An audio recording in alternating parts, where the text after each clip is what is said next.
All right, Robert, Yes, sir. how many days has the mayor of Toronto been in office? Oh, less than a month officially. I think the election was in July. I can't even remember.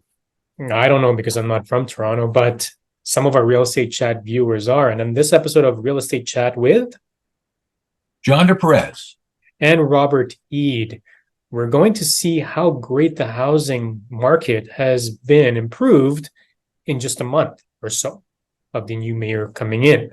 So, good news, 25,000 units are going to be built as part of Olivia Chow, Toronto's mayor's first step in affordable housing plan. So she's upping the target by 25,000 homes. That's a lot of homes. Well, it's upping the target, which is a nebulous phrase in itself. And we're going to include this article. And as you read through the article, here's the plan. The plan proposes revised housing targets to add 7,500 affordable homes. 2,500 would be new rent geared to income units, and a new target of 17,500 rent controlled homes. So if you add 17,500 plus, that's the 25,000 more affordable. Here's what the article's headline didn't tell you, though. These are 25,000 more affordable rental homes in Toronto, on top of those already planned for the city. Robert, in our past episodes of Real Estate Chat, which our current viewers have subscribed to our channel, we've talked about the green belt and, land use issues to alleviate the supply. But 25,000 rental, I guess these are purpose-built rental homes. Will that solve Toronto and Ontario's housing crisis, for that matter? Every 25,000 new units that are delivered this month will help tremendously. Every new 25,000 that are delivered this year will help, and next year and the year after. However, this wonderful lady has proposed that she will send a plan for review to a committee who might be able to give an answer on the motion by the end of this year about the 25,000. So it's called pandering to the media. Oh, okay. So, we're not going to get into, politics, even though this is about politics, I guess. But the supply issue, yeah, absolutely. 25,000 rental homes will help alleviate. Now, what does this mean for home ownership, though? So these are rentals. These are part of an affordability program. So some of them geared towards income levels. What does it mean for the masses? Does this fix the housing issue for the masses? The quick answer is no. It can't hurt, except who is paying, let's say, $100,000 to create a unit that's worth $75,000 that's now going to generate revenue that will make it worth an amount equal to $50,000. Who's going to pay for that? And how are they going to finance it? And what is being built on the site that might accommodate something else? So land use planning is what municipalities do.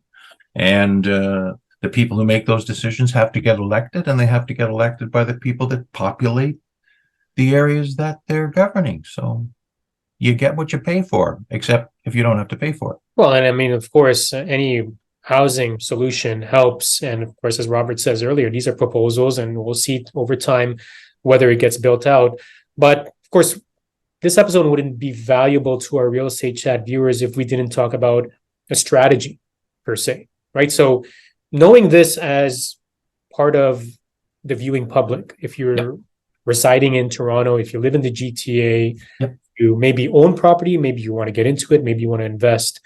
This play led by our mayor, or Toronto's mayor, not from Toronto, but this strategy and this unfolding, how does somebody intelligently make a real estate decision of whether to invest strategically in Toronto, buy a couple of pre-con units, maybe get into assignment?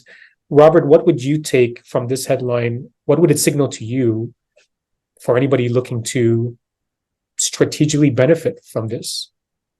Well, you want to buy into a REIT or something or other that's assembling land that could be turned into an Ontario Housing, a Toronto Housing Authority rental complex.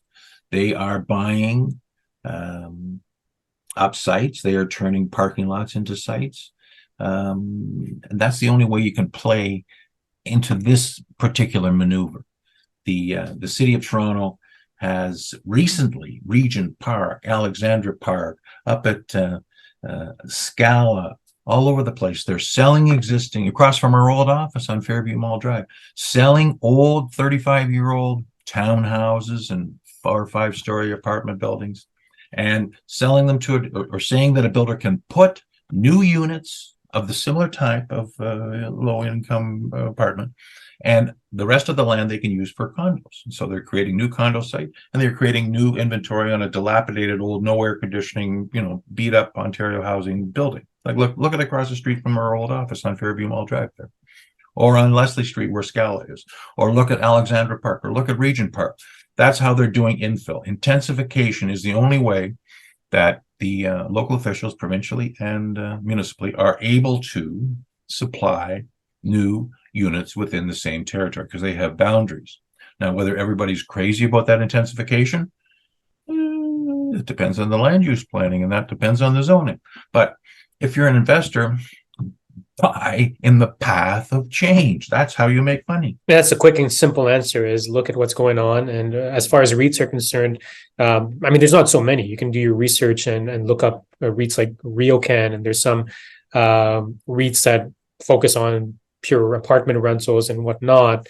And they've got decent returns. If you're a real estate investor, as Robert says, buy in the path of change, where you see the development going, look into buying a pre-construction condo if it makes sense.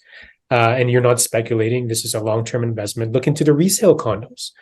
Look into the resale freehold properties in the area, especially in Toronto, where there's not too many opportunities left to buy anything at a really good deal. But when you're looking at how things are being put together, there's opportunities there if you've got the funds for it. That's right. Well, buy a corner property on a main street that you can break up into 3 units right now, and buy the properties abutting it as they come available. And it's a good 5-year plan. It's a good 10-year plan, because they're moving fast on this, but they'll work on the main streets first. Yeah, and there's some areas you just look outside our door, and right next to me is a huge crane, and it used to be Canada Post government building, government-owned land. They sold it to condo developers, and my view is going to be gone in a year or so. But around here, there's massive projects. The Canadian Tire former distribution center is all condos now, right? There's a semi-detached home. I was walking just down the street nearby here. There's still a bunch of homes surrounded now by condos, and then of course the highway bordering it. These are opportunities if you're a real estate investor and you believe in the value of buying real estate strategically. And go down Bayview, whole bunch of detached houses now bought one by one by developer, putting luxury townhouses there. So make sure you click like on this episode if you like what you hear. We'll see you in the next episode of Real Estate Chat. Bye for now. See you later.